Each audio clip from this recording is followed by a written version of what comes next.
Greetings, everyone.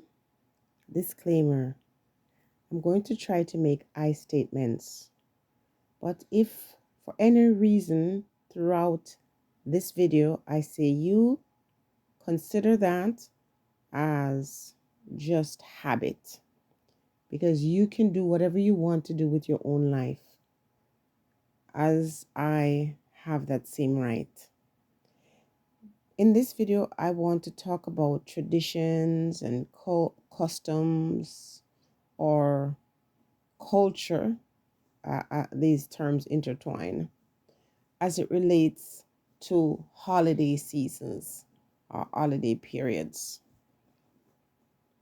In our household, we do not celebrate Christmas, Easter, Good Friday, or Halloween. And any involvement we have with Thanksgiving is solely for the fact that there's a time in the year when our family get together and, share bread and look for opportunities to be thankful. But our involvement with it is limited as well. I want to also say that as Afro-centered people, and because we don't have a better word, we were told that the place where our ancestors come from is called Africa. We hear that it was called Kemet before, and there are other names. All of these names given to our continent by other people. But I don't want to deal with semantics today. You know what I mean. I'm trying to avoid using the word black, however, because I think it was clear from the very beginning that the connotation of black was supposed to be evil and bad, and the color started to have a characteristic of human being. And so we know the truth. We know how the black-white dichotomy came about and how one was supposed to be uplifting and the other one was destructive. And unfortunately, we allowed that. We allowed ourselves. We didn't reject those titles or being put into those categories. We embraced it. And so I'm trying to move away from that, and it is not very easy. But for conversation's sake, I'm going to say that Afro-centered people in time like this and year after year would be seen getting involved in Black Friday. And I would ask the question, what does Black Friday mean? What is the origin of Black Friday? And if you go on the internet and you search Google, you see all kinds of explanation about what Black Friday meant. Some say, well, it has to do with some police situation where they dread this time of year because of traffic.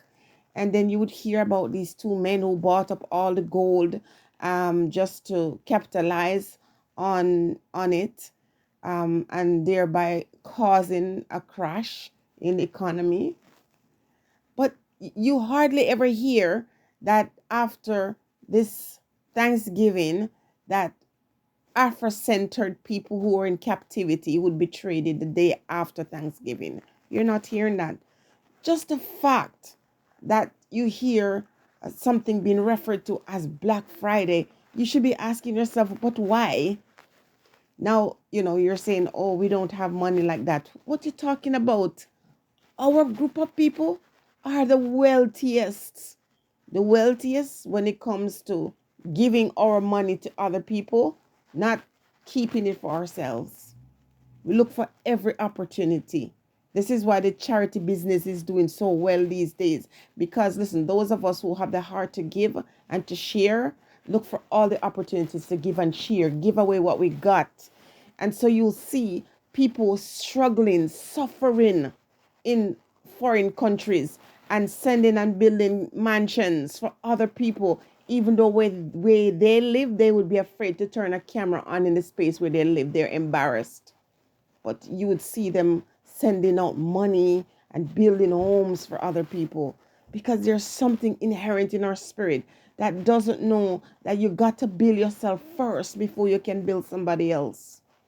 And so when you look at the massive crowds at any of these events, any of these name brand or designer stuff, you see the massive crowd standing there spending our money.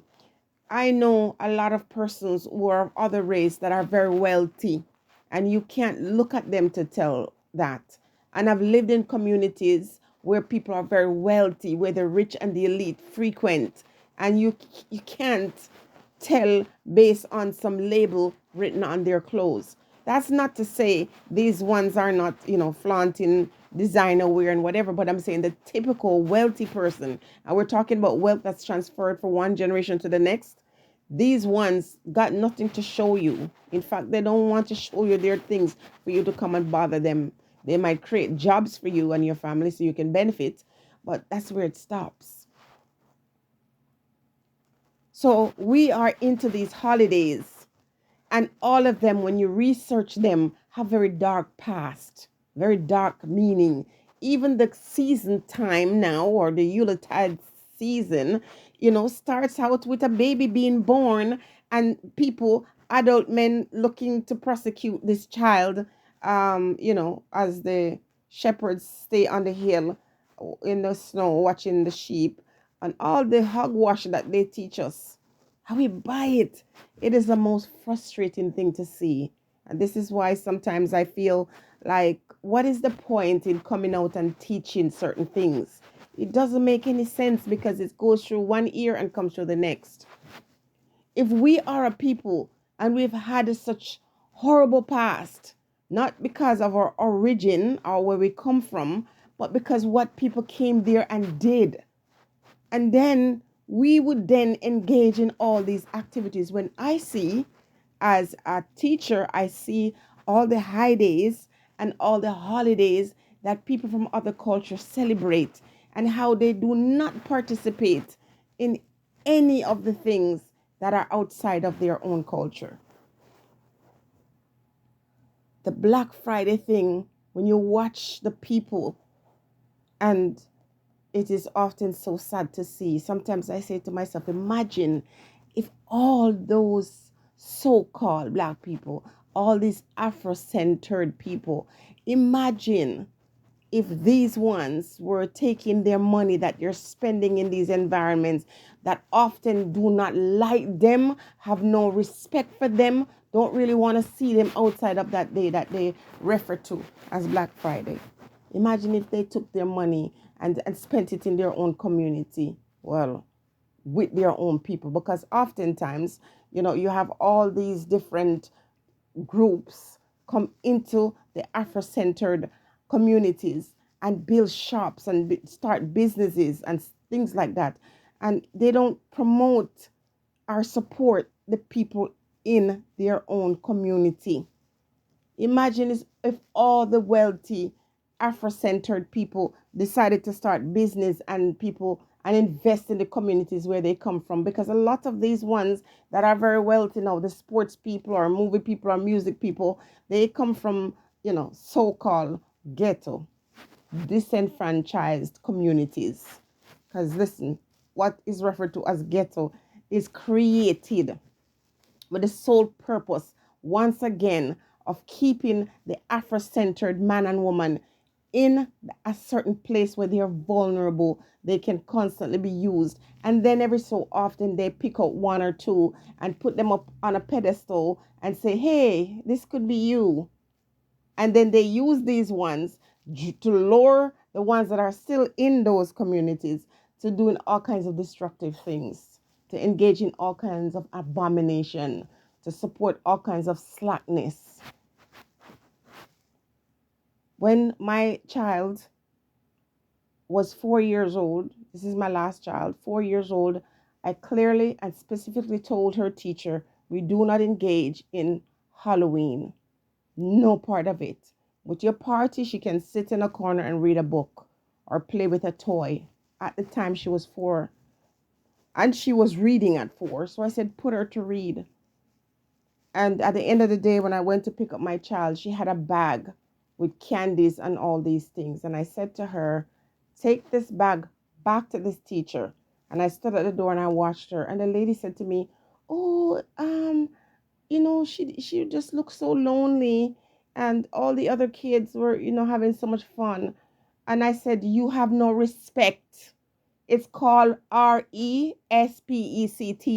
You respect other person's culture or their tradition as I respect yours. It's your tradition. It's what you're doing. I have no problem with what you're doing. I just don't want to engage in it. I want my child to be a part of it. And if I wanted to buy her candies, I could buy my own candies.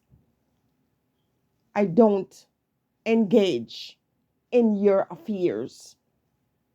I respect your right to have your traditional or your custom or customary things. I don't engage in it. And it was difficult for the little girl because, she see all these kids and this woman give her and tell her it's not a problem, she should have it. No respect.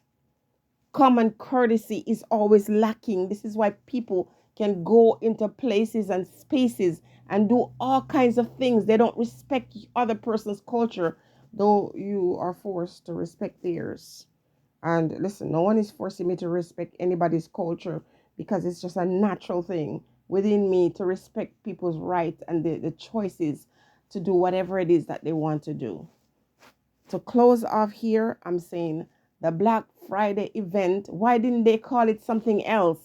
Like, when we're giving our money, it's not our day. How can it be? It's not Black Friday because the company that is making these sales are not owned by Afro-centered people. It's your day. Name it after you. Why didn't you name it after the people who own these big companies and these corporations that are getting people to come in and buy goods that are overpriced in the beginning and then marked down to the real price when the people are running up in there grabbing things and fighting each other for things that are selling at the right price.